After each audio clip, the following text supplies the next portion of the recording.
28वीं आईनी तरमीम से इस वक्त हर कोई डरा हुआ है। सारी सियासी जमातें डरी हुई हैं, बेशक वो पीटीआई हो, नून लीग हो, पीपल्स पार्टी हो, एमकेएम हो और बाकी छोटी जमातें हों, और हर सूबे भी दोस्तों डरे हुए हैं। पंजाब हो, खैबर पख्तूनख्वा हो, सिंध हो, बलोचिस्तान हो। खैर बलोचिस्तान तो वैसे ही एस्टेब्लिशमेंट के पास रहता है। तो हर कोई दोस्तों इस 28वीं आईनी तरमीम से डरा हुआ है, क्योंकि इस 28वीं आईनी तरमीम के बाद आप देखेंगे कि पूरे मुल्क का नक्शा तब्दील हो जाएगा, क्योंकि इस आईनी तरमीम में दोस्तों नए सूबे जो हैं वो मुल्क में बनाए जाएंगे। यानी कि आप देखें कि पहले सूबों की बात होती थी तो सारी सियासी जमातें, पीपल्स पार्टी, नून लीग जो है वो कहती थी कि खबरदार ऐसा किया तो। लेकिन अब दोस्तों इन सारी सियासी जमातों की ताकत ही खत्म होकर रह गई है। फॉर्म 47 पर ये सियासी जमातें जो हैं वो इख्तिदार में बैठी हुई हैं और इमरान खान जेल के अंदर हैं। अब ये दोस्तों आप कह लें कि कुछ भी नहीं कर सकते। एस्टेब्लिशमेंट जो है वो नए सूबे पाकिस्तान में बनाकर ही रहेगी। वैसे है तो ये अच्छी बात कि नए सूबे बना दिए जाएं, लेकिन अंदर से कुछ ऐसी साजिशें भी हो रही हैं केपीके के खिलाफ। यानी कि केपीके को दोस्तों आप देखें, ये नक्शा है खैबर पख्तूनख्वा का, जिसमें हाल ही में इमरान खान के दौर में आप कह लें कि फाटा जो है वो इलाका यहाँ पर जम किया गया था, फाटा का इलाका। अब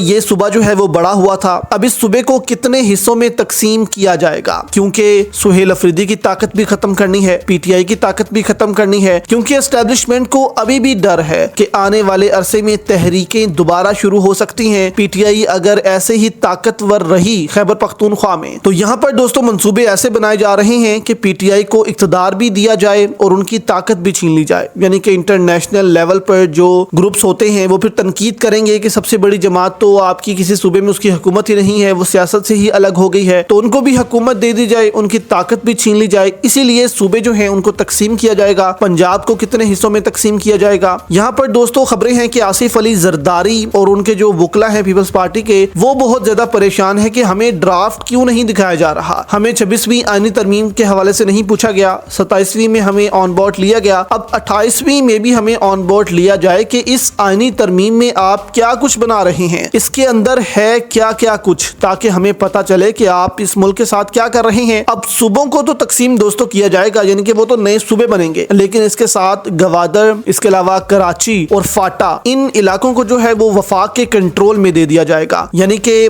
आप देखें कि ये खैबर पख्तूनख्वा का इलाका है, इसमें फाटा निकल गया जो कि पहले भी वफाक का हिस्सा था, बाद में इमरान खान के दौर में इसको जम किया गया केपी में, अब दोबारा इसको निकाल कर वफाक के हवाले किया जाएगा। बाकी ये जो बचेगा खैबर पख्तूनख्वा, इसके दोस्तों कहा जा रहा है कि 2 हिस्से कर दिए जाएंगे। एक जो है वो अपने बंदे को दे दिया जाएगा, एक सुहेल अफरीदी के पास रहे, और उसके अलावा जो पंजाब है इसको भी कहा जा रहा है कि 3 से 4 हिस्सों में तकसीम किया जा सकता है, सिंध को भी 3 हिस्सों में तकसीम किया जा सकता है, और बलोचिस्तान जो है गवादर क्योंकि वफाक के पास चला गया तो जो बाकी बलोचिस्तान बचा है उसको भी 2 हिस्सों में तकसीम कर दिया जाएगा। और इसके बाद नए वजीर आला जो हैं वो भी बनेंगे, जिसके बाद पाकिस्तान का पूरा नक्शा तब्दील हो जाएगा।